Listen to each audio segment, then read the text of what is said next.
আসসালামু আলাইকুম, সবাই কেমন আছেন? আলহামদুলিল্লাহ আমরাও ভালো আছি।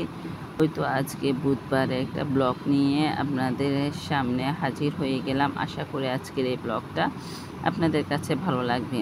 ভালো লাগলে আমার পেজটা লাইক, কমেন্ট অ্যান্ড শেয়ার করতে কিন্তু ভুলবেন না। তো দেখতে পাচ্ছেন সকালে আমি নাস্তায় পরোটা দিয়ে চা দিয়ে খাচ্ছি। সকালে পরোটা, চা আর তরকারি ছিল, সেটা দিয়ে আমার হাজব্যান্ডে খেয়ে চলে গেছে। মেয়েও চলে গেছে স্কুলে, ছেলেও গেছে মাদ্রাসায়। ওই তো একা একা এখন চা নাস্তা খেয়ে সকালে পর্বটা সেরে এখন চলে আসলাম রান্নার কাছে।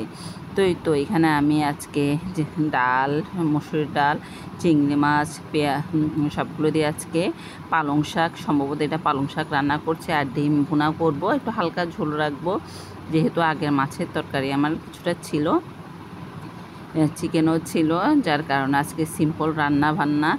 অনেক সময় সিম্পল রান্না কিন্তু এগুলো শাক সবজি অনেক সময় অসাধারণ লাগে। ওই তো এখানে আমি ডিম ভুনা করছি আর এখানে শাক রান্না করছি, শর্টকাটে রান্না করা। এই তো রান্না বান্না শেষে দুপুরে খাওয়া দাওয়া করে এই তো বিকেলের দিকে আমি আবার আমার হাজব্যান্ডের নুডলসটা রান্না করেছে, আমি এটা খেয়ে চলে গেলাম সোজা মার্কেটে। টুকটাক কিছু কেনাকাটা ছিল, সেটাই কিনে বাসায় চলে আসলাম। বাসায় চলে আসবো বলতে কিছু নাস্তাও কিনেছি, ঘরে পেঁয়াজ ও চনা বুট ছিল, এটা ভেজেছিলাম। তো সন্ধ্যায় এটা খেয়েছিলাম। তো এই চনা বুট পেঁয়াজগুলো সবগুলো হাতে মেখে একদম শুকনা মরিচ দিয়ে খেয়েছি।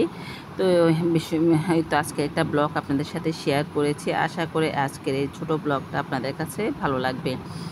হয়তো আমি দেখতে পাচ্ছেন সবগুলো এক এক করে মেখে হাতে মেখে ইয়ে করবো, মেখে নিব। আমি বেগুনে আলুর চপগুলো কেনা আর সালাদ কেটে নিয়েছি, দেখতে পাচ্ছেন কতটা লোভনীয়।